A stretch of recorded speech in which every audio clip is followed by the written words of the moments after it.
हम पढ़ रहे थे बीएससी पार्ट थर्ड के बारे में। बीएससी पार्ट थर्ड में एब्स्ट्रैक्ट अलजेब्रा के बारे में हम पढ़ रहे थे और उसमें कल पिछली क्लास में लास्ट हमने पढ़ा था परमुटेशन ग्रुप के बारे में और जाना था कि परमुटेशन ग्रुप एक ऐसा है जो फंक्शंस के ऊपर डिफाइन होता है और यानी एक सेट पर 1 1 on 2 फंक्शंस का जो कलेक्शन बनता है वो क्या बनाता है, ग्रुप। और उस ग्रुप को क्या नाम दिया था हमने, परमुटेशन ग्रुप। लास्ट क्लास में हमने चक्रीय ग्रुप के बारे में पढ़ा था, चक्रीय क्रमचय और चक्र के बारे में पढ़ा था। आज हम उसको डिफाइन करते हैं, तो हेडिंग डाल लें आप, चक्र या चक्रीय क्रमचय, चक्र या चक्रीय क्रमचय।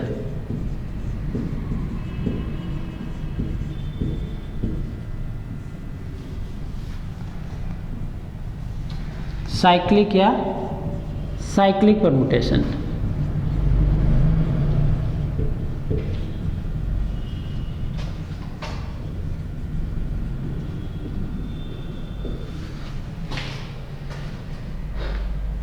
जाना था कल हमने कि एक इस प्रकार का क्रमचय जिसमें प्रत्येक एलिमेंट की मैप उससे अगला अवयव हो, यानी जैसे 2 3 5 7 3 4 5 6 और 6 2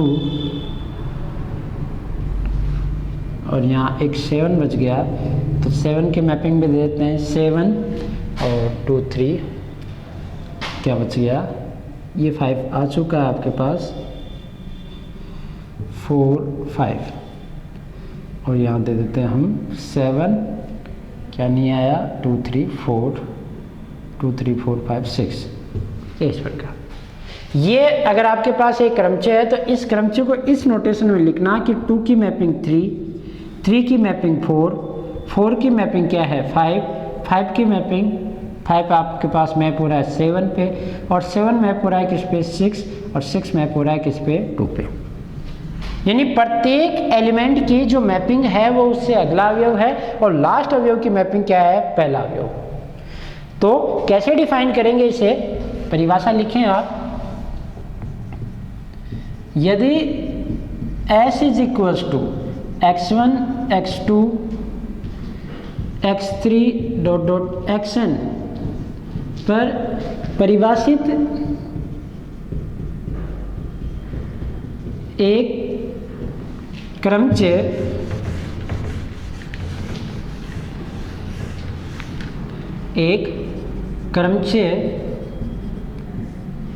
निम्न प्रकार है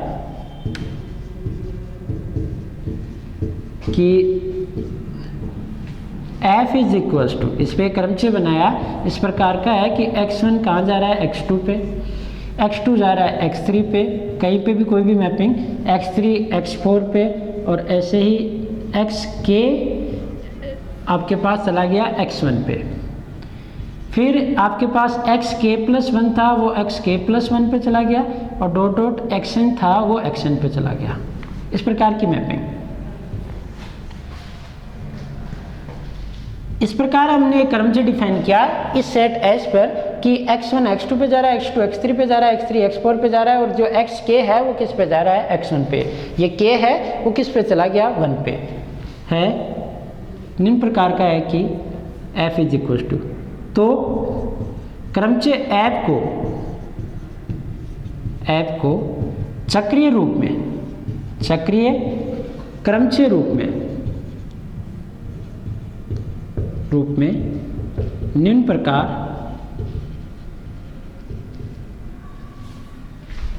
परिभाषित करते हैं। कैसे लिखते हैं, देखो, परिभाषित करते हैं, लिखते हैं f इज इक्वल टू, इसी को नोटेशन दे रहे हैं, बस इतना बड़ा ना लिखकर इसको शॉर्ट लिखने की कोशिश हो रही है। तो वो कैसे कि x1 x2 और कहाँ तक जाएगा, डॉट डॉट xk और जो बचे हुए हैं यानी xk+1 है वो xk+1 पे है, xk+2 है वो xk+2 पर है और जो आपके पास xn है वो क्या है, xn पे। यानी पहला एलिमेंट दूसरे पे, x1 x2 पे, x2 x3 पे, ये कोई जरूरी नहीं क्रम से ही हो, पर एक एलिमेंट दूसरे पे मैप होगा, दूसरा तीसरे पे, तीसरा चौथे पे और ऐसे ही ये प्रोसेस जहाँ खत्म हो रही है वो लास्ट एलिमेंट किस पे, पहले पे। और इस प्रकार लिखना ये क्या कहलाता है, एक चक्रीय क्रमचय, और ये क्या है, इसके चक्र है। चक्रीय क्रमचय के रूप में निम्न प्रकार परिभाषित करते हैं, जहां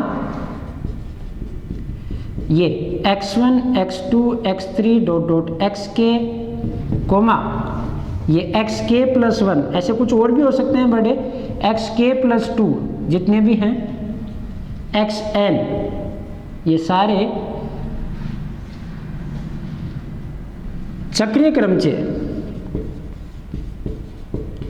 क्रमचय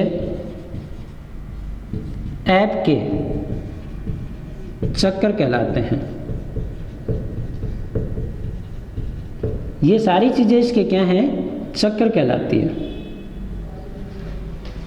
ये चक्र हैं, ये पहला चक्र, ये दूसरा चक्र, ये तीसरा चक्र, ये एन जो भी है आपके पास, अगर इसमें 10 चक्र बन रहे हैं तो ये 10वां चक्र है। ये सारे इसके क्या है, चक्र है, और ये खुद क्या है, एक चक्रीय क्रमचय। ये नोटेशन है किस रूप में, किसी क्रमचय को चक्रीय रूप में लिखना। अर्थात मैं ये लिख सकता हूँ डेफिनेशन में, एक एग्जाम्पल से आप पहले इसे समझ ले। एक एग्जाम्पल लिया, जैसे मान लो एक क्रमचय लिया, f इज इक्वल टू 2 3 3 5 5 7 और 2 3 5 और 7 आपके पास चला गया 2 पे, इस प्रकार। तो ऐप, क्रमचय ऐप का चक्रीय रूप f इज इक्वल्स टू 2 कहाँ गया, 3 पे, 3 कहाँ गया, 5 पे, 5 7 पे, और 7 वापस किस पे आ गया, 2 पे।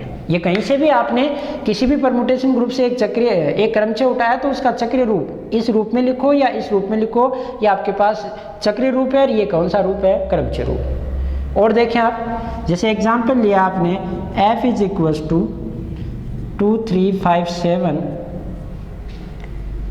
7 और 2 7 5 पे मैप करवा देते हैं, और ये 3 2, इस प्रकार लिया। इसे आप देखोगे तो ये कैसा है, 2 3 पे गया, 3 किस पे आ गया, वापस 2 पे, खत्म ये चक्र। 5 7 पे और 7 5 पे, यानी ये चक्कर भी खत्म। तो ये इसका कौन सा है, चक्रीय रूप। और इसमें कितने चक्र हैं, इसमें एक चक्र, इसमें कितने चक्र हैं, 2 चक्र।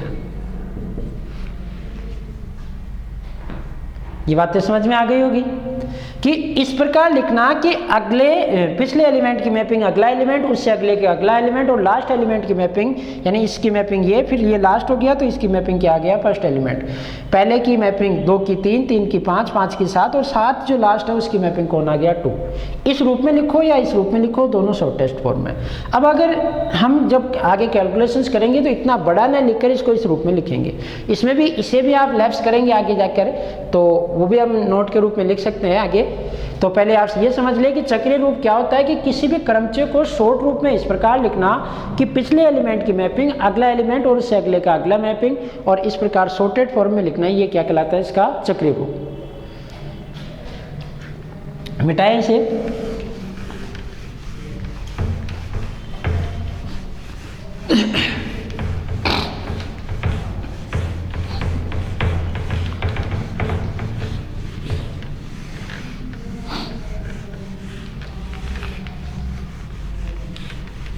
और उदाहरण देख लें आप, देखो समझने के लिए। जैसे एग्जाम्पल लिखा कि चक्रीय क्रमचय f इज इक्वल्स टू 1 2 3 5। ये कहाँ से लिया मैंने, P5 से, परमुटेशन ग्रुप P5 से, यानी 5 एलिमेंटों से का क्रमचय रूप ही लिखिए, क्रमचय रूप लिखिए।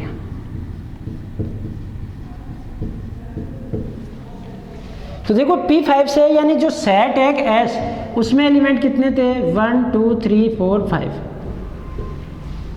P5 के लिए सेट ये होगा, यानी एलिमेंट 4 की मैपिंग इसमें नहीं लिखी।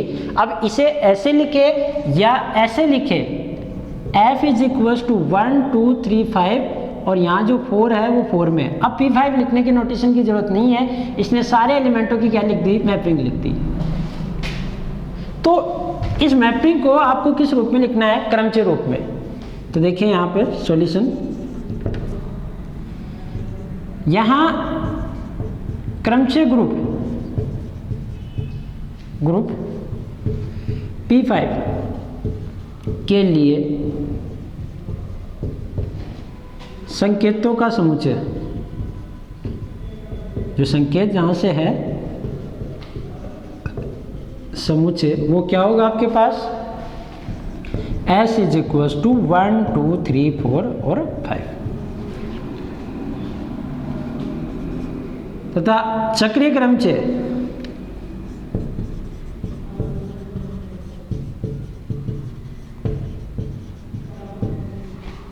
F इज इक्वल टू कैसा है, 1 2 3 और 5।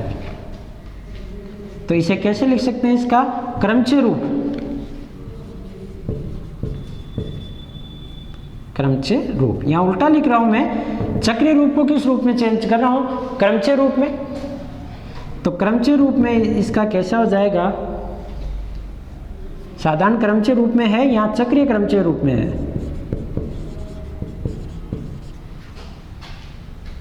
तो 1 कहाँ गया, 2 पे, 2 कहाँ मैप हुआ, 3 पे, 3 कहाँ मैप हुआ, 5 पे, और 5 की मैपिंग क्या है, 1। बचा हुआ कौन रह गया आपके पास, ये कहाँ से लिया गया, P5 से, यानी 4 भी है, तो 4 की मैपिंग कहाँ है, 4 पे। आप इसे ऐसे लिख सकते हो, और अगर मल्टीप्लाई भी करोगे इसे आप जैसे क्रमचय के रूप में, तो 1 2 2 3 3 5 4 4 और 5 1 ऐसे लिख सकते हो, एक ही बात। आप इसे मल्टीप्लाई भी करोगे तो यही आएगा।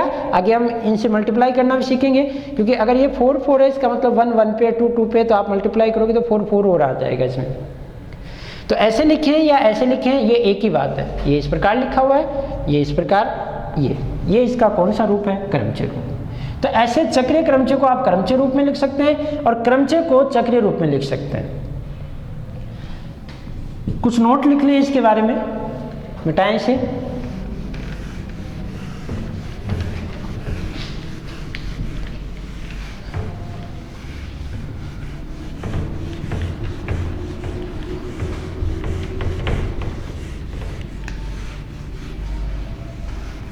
देखो नोट क्या है, सिंपली ये आपकी डेफिनेशन समझने में सहायता करेंगे। एक चक्र में क्या होता है कि पिछले एलिमेंट का प्रतिबिंब एक अवयव का है, प्रतिबिंब अगला अवयव, और अगले का उससे अगला अवयव होता है। तो इस बात को लिख लें, किसी चक्र में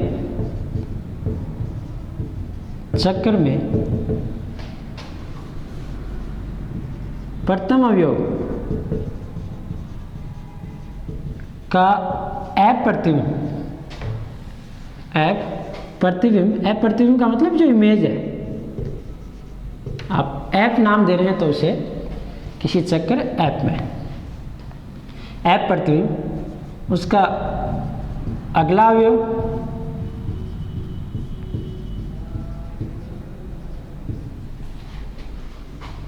इसी प्रकार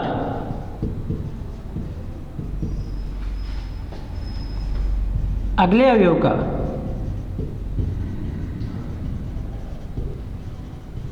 F प्रतिबिंब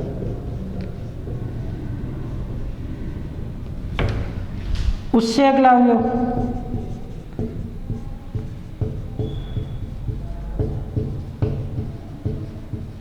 तथा अंतिम अवयव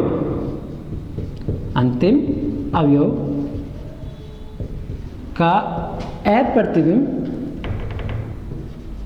कौन होता है, पहला अवयव। F प्रतिबिंब प्रथम अवयव होता है।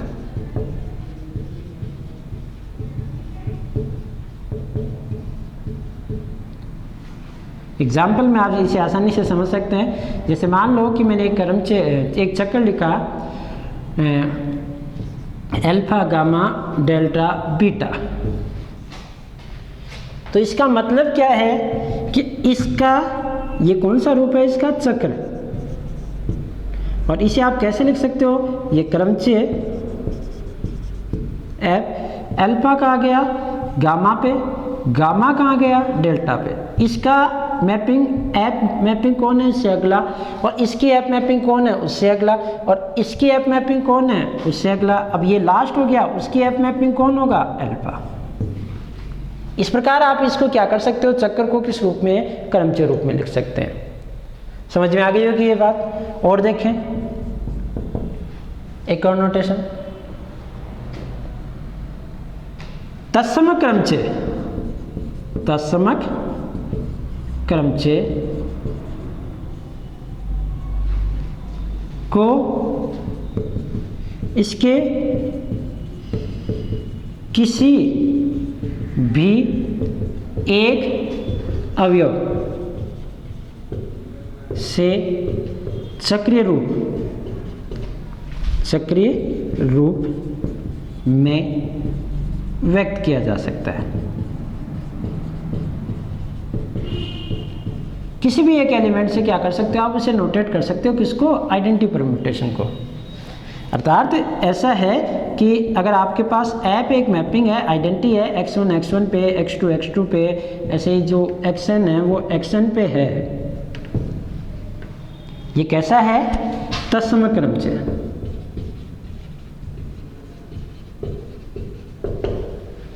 तो इसके जो चक्रीय रूप है उसमें आप ऐप को ऐसे लिखो, x1 कहाँ में पूरा है, x1 से, x2 कहाँ है, x2 पे, और ऐसे ही xn पे, ऐसे लिखो तो भी चलेगा।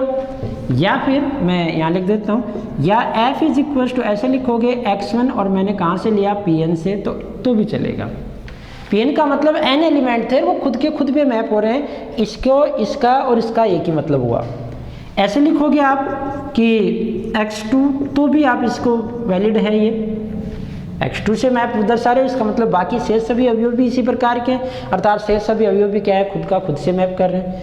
ऐसे ही आप ऐसे लिखोगे, या ऐसे लिखोगे कि एक्शन है और ये pn से लिया गया, तो भी ये क्या है, आइडेंटिटी परम्यूटेशन।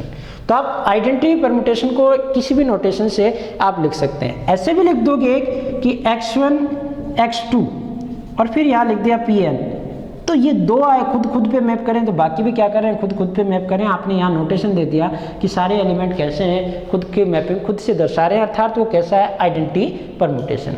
तो ये तत्समक क्रमचय का क्या है, चक्रीय नोटेशन, साइक्लिक नोटेशन, कि आप ऐसे लिख सकते हो, ऐसे लिख सकते हो, ऐसे लिख सकते हो, ऐसे कैसे भी लिख सकते हो। सिंपली जनरली हम ऐसे लिखेंगे कि पहले एलिमेंट से लिख दिया, बीच का कोई एलिमेंट रैंडमली उठाया, कोई जरूरी नहीं, तो पहले एलिमेंट से आपने लिख दिया और यहाँ से आपको नोटेशन मिल गया कि ये सारे एलिमेंट खुद से खुद पे मैप हो रहे हैं। आगे देखें हम, यहाँ आपको बिलोंग इन pn लिखने की जरूरत नहीं थी, पर यहाँ लिख दिया। इसका मतलब आप समझ गए होंगे कि pn का ये है, n एलिमेंटों की मैपिंग है, तो इसका मतलब एक एलिमेंट एक पे मैप करें, तो बाकी शेष भी क्या कर रहे हैं, खुद का खुद पे मैप कर रहे हैं। तीसरी बात, तीसरा एंड मोस्ट इंपोर्टेंट नोटिस और देखें आप, एक नोट और लिखे,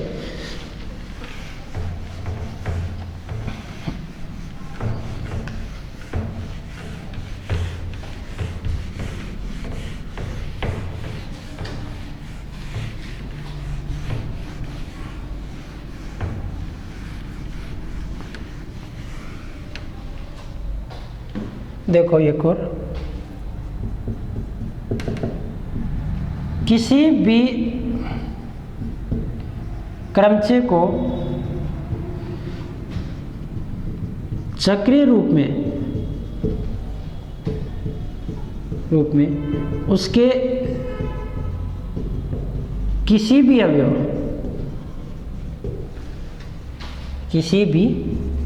अवयव से शुरू करके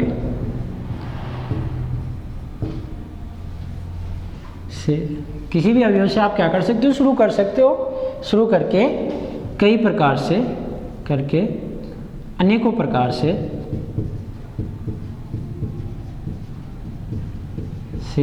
लिखा जा सकता है।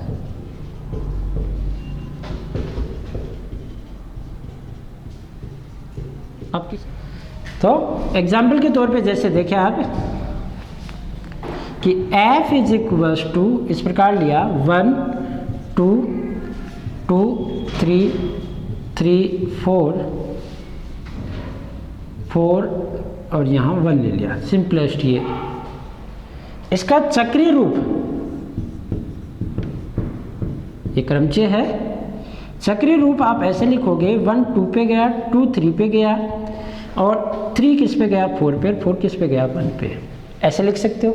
या ऐसे भी लिख सकते हो आप इसे f इज इक्वल्स टू, मैंने शुरुआत कर दी 2 से, तो 2 3 3 4 और 4 1, यानी आप इस साइक्लिक नोटेशन को क्या करें, कंटिन्यू रखिए भाई, एक 2 पे जा रहा है, 2 3 पे जा रहा है, यहाँ पे भी 2 3 पे ही जा रहा है और ये 3 किस पे, क्योंकि आप इनको भी तो कम्यूट करवा सकते थे आपस में, तो यहाँ पे भी कम्यूट हो सकते हैं। आप कहीं से भी एलिमेंट को पकड़ के शुरू कर दें, जैसे आप इसे ऐसे भी लिख सकते हो, या f इज इक्वल्स टू 3 से स्टार्ट हुआ, 3 4 1 2, यहाँ देख लो भाई 3 4 पे गया, 4 1 पे गया, 1 2 पे गया, 2 किस पे गया 3 पे।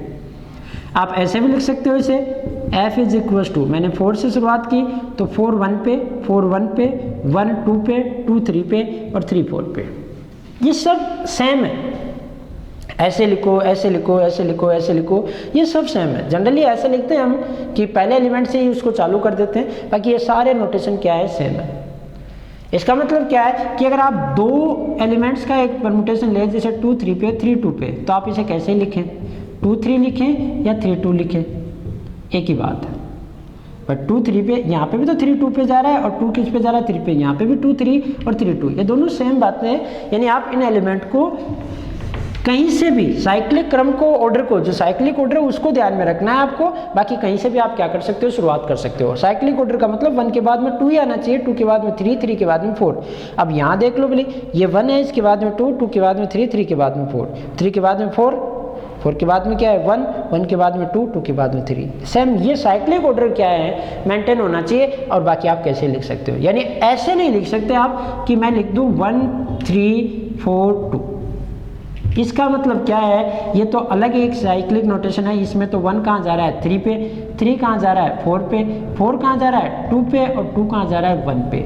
ये और ये दोनों परमुटेशन अलग अलग है। यहाँ 1 की मैपिंग 3 है, जबकि यहाँ 1 की मैपिंग क्या है 2। यहाँ 3 की मैपिंग 4 है, यहाँ संयोगवश 3 की मैपिंग 4 है, पर दोनों इक्वल नहीं है। 4 की मैपिंग 2 है, यहाँ 4 की मैपिंग क्या है 1, और एक बार गलत होते ये गलत हो जाएगा। तो ये साइक्लिक ऑर्डर ध्यान में रखें, बाकी आप चाहे जैसे लिखें, कहीं से भी आप शुरुआत करना चाहें कर सकते हैं। एक और नोट लिखें, देखो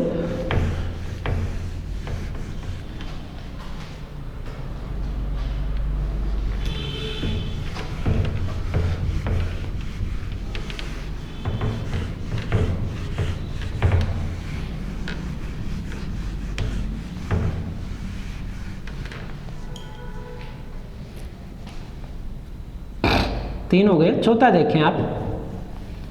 अब बात करते हैं हम किनके, चक्र के गुणा करने की या चक्रीय क्रमचय के गुणा करने की। क्योंकि क्रमचय को आप गुणा करना जानते हैं, और क्रमचय से कौन बना, चक्रीय क्रमचय या चक्र, तो उन्हें भी गुणा किया जा सकता है। तो कैसे इनको मल्टीप्लाई किया जाएगा वो देखें। पहले लिख लें आप, किन्हीं भी दो चक्र या चक्रीय क्रमचय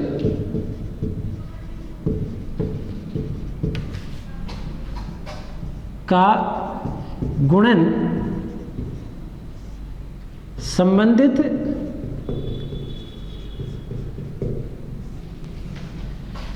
क्रमचय लिखकर आसानी से प्राप्त किया जा सकता है।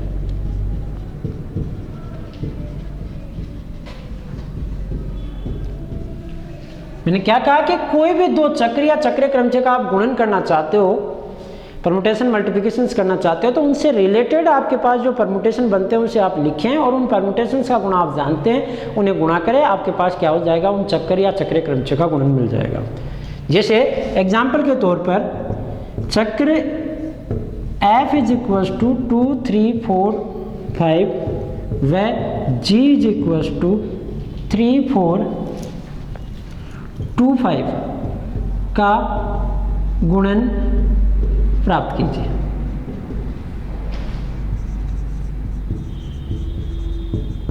2 से स्टार्ट हो रहे हैं, 5 पे ख़त्म हो रहे हैं, दोनों 2 से स्टार्ट 5 से ख़त्म, यानी 1 और आगे के एलिमेंट नहीं है, ये P4 पे ही है। तो सॉल्यूशन देखिए यहाँ यहाँ F इज इक्वल टू क्या है 2 3 4 5, कहाँ से लिए मैंने ये P4 से, 4 एलिमेंटों से। तो कैसा है ये 2 3 पे है, अगर मैं P5 लिख रहा हूँ और 1 से शुरुआत कर रहा हूँ तो 1 1 पे मैप हो रहा है, फिर 2 3 कहाँ जा रहा है 4 पे, 4 कहाँ जा रहा है 2 3 पे, 3 4 पे, और 4 कहाँ जा रहा है 5 पे, 5 किस पे जा रहा है 2 पे। जो सेट S है जहाँ S इज इक्वल टू क्या है 2 3 4 5, इस प्रकार है। तथा जो G है वो आपके पास किस प्रकार का है 3 4 2 5, यानी आप इसे ऐसे लिख सकते हो 3 4 पे जा रहा है, 4 2 पे, 2 कहाँ जा रहा है 5 पे, और 5 कहाँ जा रहा है 3 पे, ये भी P4 में है। गुणा करेंगे F डॉट G, तो ये है आपके पास 2 3 4 5, सॉरी 2 3 3 4 4 5 5 2, और G है आपके पास क्या 3 4 4 2 2 5 5 3।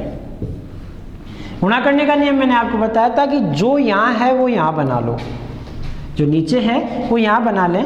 तो देखिए देखो आप प्राप्त कर रहे हैं F डॉट G 4 2 5 3, 4 2 5 3, 4 के नीचे 5, 5 के 2 के नीचे 3, 5 के नीचे 2, और 3 के नीचे 4। यहाँ 3 4 2 5, नीचे आपके पास है 4 2 5 3, ये दोनों सेम हो गए। क्या बचा 3 4 2 5 5 3 2 4, ये कैंसिल आउट हो गए। इसे आप, ये F डॉट G है, इसे आप चक्रीय रूप में लिखें तो कैसा है 3 5 पे, 3 5 पे, 5 4 पे, और 4 किस पे 4 3 पे, ये कंप्लीट हुआ, और 2 2 पे। ये वही P4 का एलिमेंट है, पर ये इस प्रकार की मैपिंग है। ये 3 चक्कर की लंबाई, इस चक्कर की लंबाई कितनी है 3, और इस चक्कर की लंबाई कितनी है, इन दोनों चक्कर की लंबाई कितनी है 4, इसकी भी 4 है, इसकी भी 4 है, इसमें 4 एलिमेंट है, इसमें 4 एलिमेंट है, इसमें कितने हैं 3 एलिमेंट। तो ये इन दोनों का क्या है मल्टीप्लिकेशंस, यानी उनसे रिलेटेड आप क्या लिखो परम्यूटेशन लिखो, उन परम्यूटेशंस को गुणा करना आप जानते ही हैं, और आप उन्हें गुणा करते हुए इन्हें भी क्या कर सकते हो गुणा कर सकते हो। मैं और करता हूँ एक उदाहरण, या इसे ही उल्टा और करते हैं। देखो ये आपने F डॉट G प्राप्त किया, ऐसे ही G डॉट F प्राप्त करें तो वो क्या मिलेगा, देखो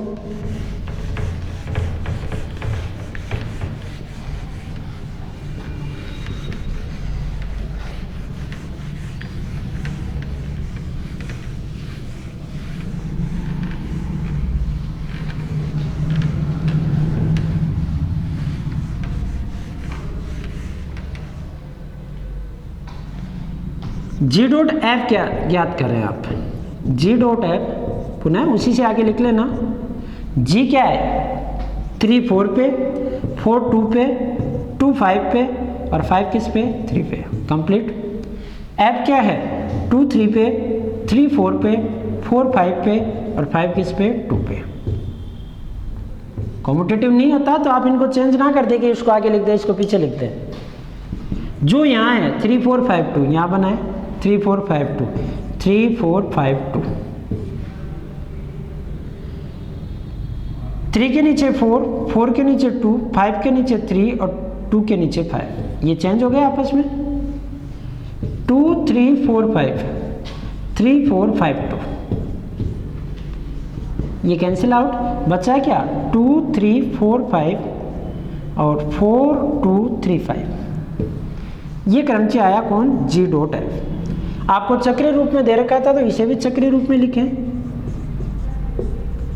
चक्रीय या चक्र रूप में G dot F। G dot F यानी 2 कहाँ गया 4 पे, 4 कहाँ गया 3 पे, 3 कहाँ गया 2 4 पे, 4 3 पे, और 3 कहाँ गया 2 पे, कंप्लीट, और 5 5। आप आसानी से देख सकते हैं कि एफ डॉट जी जी डॉट एफ के इक्वल भी नहीं है, और ये गुणा दोनों अलग अलग हैं। और ये जी डॉट एफ ऐसे कि पहले जी लिखा जाएगा, बाद में कौन लिखा जाएगा, एफ, और एफ डॉट जी में पहले एफ और बाद में जी। ये हुआ दो चक्र या चक्रीय क्रमचों का गुणन करना। इसे मैं डायरेक्टली भी गुणा करके बता रहा हूँ आपको। देखें, ये जी डॉट एफ आया, मैं इसे डायरेक्टली गुणा कर रहा हूँ, समझना। देखें, डायरेक्ट गुणा कर रहा हूँ, वो बुक में नहीं है, पर ऑब्जेक्टिव कैलकुलेशंस के लिए आप इसे कर सकते हैं। आपको चाहिए जी डॉट एफ, जी डॉट एफ चाहिए, डायरेक्ट गुणा चाहिए, तो आप पहले एफ को लिखोगे न कि जी को।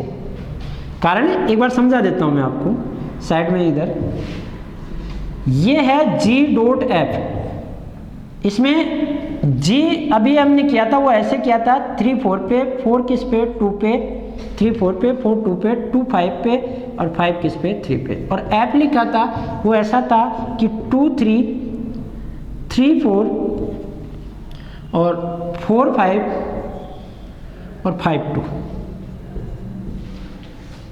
और इसकी वैल्यू जो आई थी जी डॉट एफ की, वो आपके पास इस प्रकार आई थी कि 2 4 पे, 4 3 पे, और 3 2 पे, और ये 5 5 पे, इस प्रकार थी।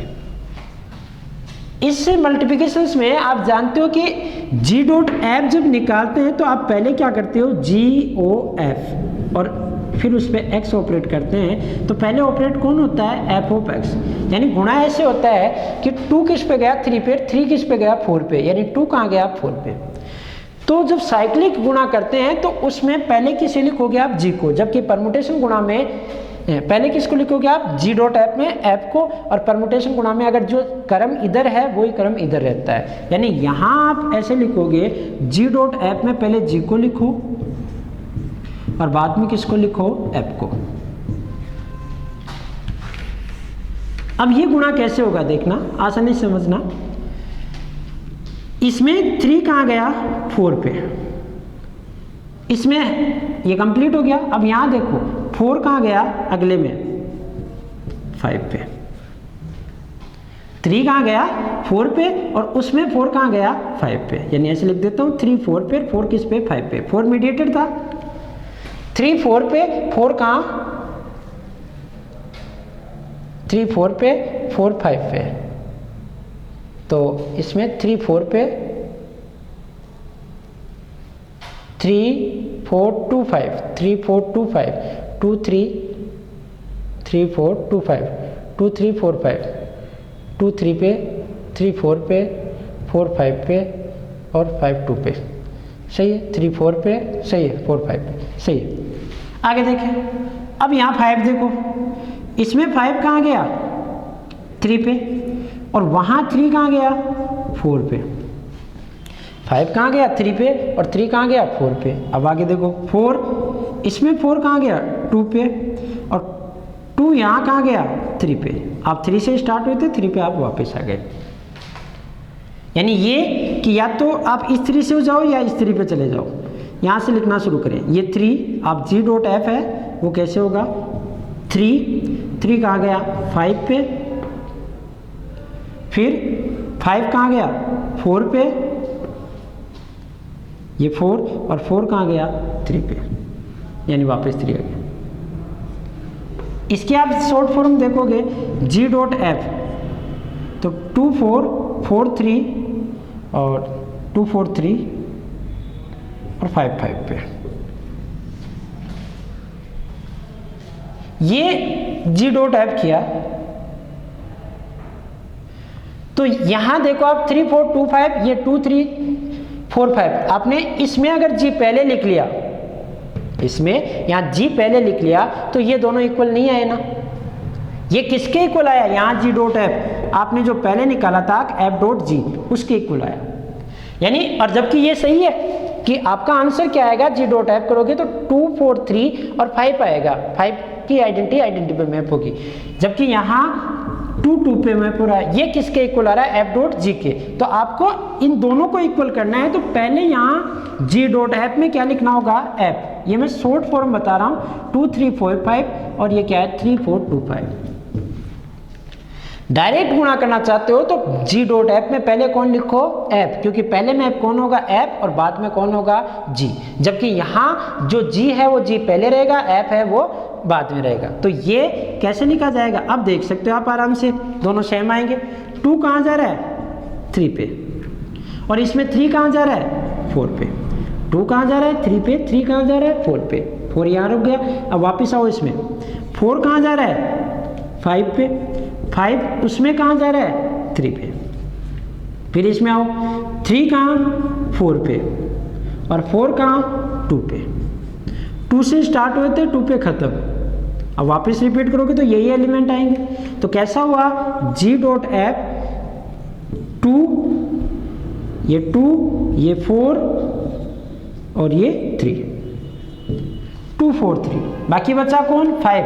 5 कहाँ जा रहा है 2 पे, आप देख लो, एंड 5 कहाँ जा रहा है इसमें 2 पे।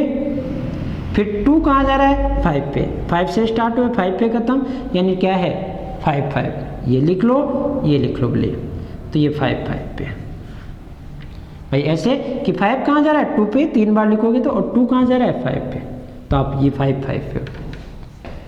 तो ये कैसा है, ये डायरेक्ट गुणा है। तो इसे आप इस प्रकार लिख ले, 2 चक्रीय क्रमचय का सीधा गुणन, ये सीधा गुणन है। आपको वैसे गुणा करना है तो आप यहाँ क्रमचय लिख के गुणा कर सकते हो, डायरेक्टली गुणा करना है तो ऐसे। किताब में आपके पास यही गुणा है, आप बीएससी के एग्जाम्स में जो भी क्वेश्चन आए उन्हें इसी प्रकार गुणा करें। फिर भी आप शॉर्टली आप ऑब्जेक्टिव एग्जाम्स के लिए रूप में गुणा करना चाहते हो तो ऐसे गुणा कर सकते हो। ये गुणा आ गया आपका डायरेक्टली, ये आपके पास प्रैक्टिस वर्क, रफली वर्क। कुछ और उदाहरण से मैं इसे समझा देता हूँ आपको।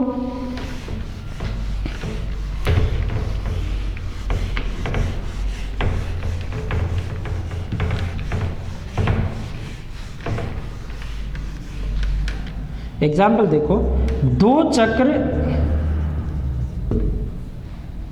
चलो मैं 3 ले लेता हूं ताकि और भी आसानी से आप इसे समझ सके। 3 चक्र 2 3 4 6 3 4 6 2, यहाँ 4 3, ये नाम तो दे इनको, G 3 4 6 2 व H 4, ये दोनों सेम हो गए, इसको चेंज कर देते हैं, यहाँ 6 लिख देता हूँ, यहाँ 4, क्योंकि 3 4 हो रहा है। एक ये ले लेते हैं 4 3 2 6 का गुणन प्राप्त कीजिए।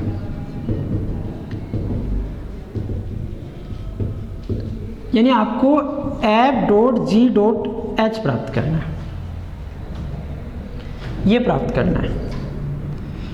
आप ये जानते हो सहचारी होता है, आप इन दोनों को गुणा करके इससे गुणा करोगे तो भी आंसर सेम आएगा, या इन दोनों को गुणा करके इससे करोगे तो भी सेम आएगा। तो कैसे गुणा करोगे इसे डायरेक्टली, मैं f डॉट g को किससे गुणा कर लेता हूँ s से, यानी पहले मैं प्राप्त क्या कर लेता हूँ f dot g, f dot g, f dot G का मतलब पहले आप किसे लिखो g को 3 6 4 2, और फिर किसको लिखो f को 2 3 4 6। अब आपकी मर्जी है कि आप इसे क्रमचय लिखकर सीधा वैसे गुणा करें या डायरेक्टली गुणा करें। डायरेक्टली कैसे, देखो 3 6 पे गया और इसमें 6 कहाँ गया 2 पे, यानी 3 से शुरुआत किया, 3 6 पे गया और 6 कहाँ गया 2 पे, तो ये 2 पे, 3 6 पे गया और 6 कहाँ गया 2 पे, ये पहली लाइन, यहाँ 2 आ गया, ये 3। फिर शुरुआत की 2 से, 2 किस पे गया 3 पे, 2 3 पे, और 3 किस पे गया 4 पे, 2 3 पे और 3 किस पे 4 पे, 4 आ गया। फिर देखो 4 2 पे और 2 किस पे 3 पे, यानी 3 पे आप खत्म हो गए। बचा कौन 6, 6 4 पे और 4 6 पे, यानी 6 6 पे। कैसा है 6 4 पे और 4 6 पे, कंप्लीट है। यानी f डॉट जी की वैल्यू क्या हो गई, तो यहाँ f डॉट जी निकाल रहे हैं, तो f डॉट जी की वैल्यू जो मैंने साइड से निकाल ली 3 2 4 और 6, ये आ गया। इसको गुणा करना है किससे, h से। फिर वही कि क्रमचय के रूप में इसे डायरेक्टली गुणा करना है तो आप पहले किसे लिखो, h को, और बाद में किसे लिखो, इसको। तो यहाँ से क्या लिखा आपने, h कौन है, ये रहा 4 3 2 6। अब यहाँ लिख देता हूँ f dot g dot h की वैल्यू। तो पहले h लिखो, h कौन है 4 3 2 6, इसको गुणा करना है इससे 3 2 4 और ये 6 6 पे। इसे आप लिखो तो ठीक, नहीं लिखो तो भी ठीक। कैसा है 4 3 पे 3 2 पे, 4 3 पे मैं डायरेक्ट लिख रहा हूँ, 4 3 पे 3 किस पे 2 पे, तो 4 3 पे और 3 किस पे 2 पे, ऐसे 4 3 पे 3 किस पे 2 पे। फिर अगला 2 6 पे और 6 6 पे, तो 6 2 6 पे, इसमें 6 6 तो 6 6 पे, यानी 2 6 पे और 6 6 पे, ये हो गया। फिर देखो 6 4 पे और 4 3 पे, 6 4 पे और 4 किस पे 3 पे, तो 3। आगे देखोगे तो 3 2 पे और ये आ गया 3 2 पे और 2 4 पे, कंप्लीट 3 4। ये आपके पास क्या हो गया f dot G dot H, इसकी वैल्यू आ गई। तो इस प्रकार आप इन्हें डायरेक्टली गुणा भी कर सकते हैं, या फिर आप क्रमचय लिखकर इनके रिलेटेड क्रमचय लिखकर भी आप इन्हें क्या कर सकते हो, प्राप्त कर सकते हो। एक छोटी सी बात और लिख दें, ये 5वां नोट और लिख दें।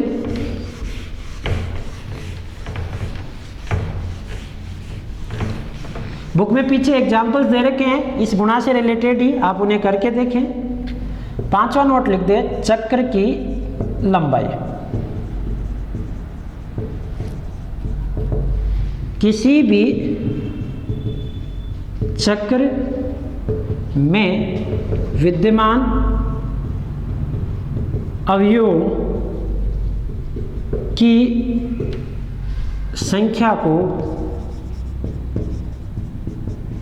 उस चक्र की लंबाई कहते हैं। भाई उसमें जितने अवयव हैं वही उसकी क्या कहलाएगी, लंबाई। जैसे एग्जाम्पल के तौर पर f इज इक्वल्स टू 2 3 5 7 9, कुछ भी लिख दिया, तो ये 3 2 5, 5 लंबाई का चक्र है, 5 लंबाई का चक्र है ये। जैसे एक सिग्मा लिख दिया, अल्फा बीटा गामा डेल्टा नीटा एप्सिलॉन, इसमें कितने चक्र हैं, 2 चक्र। ये जो भी है क्रमचय, इसमें 2 चक्र है जिनकी लंबाई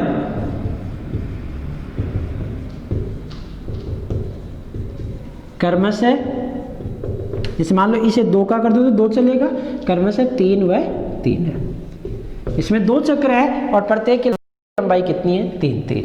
जितने एलिमेंट है उतने एलिमेंटों की संख्या को उस चक्र की क्या कहते हैं, लंबाई।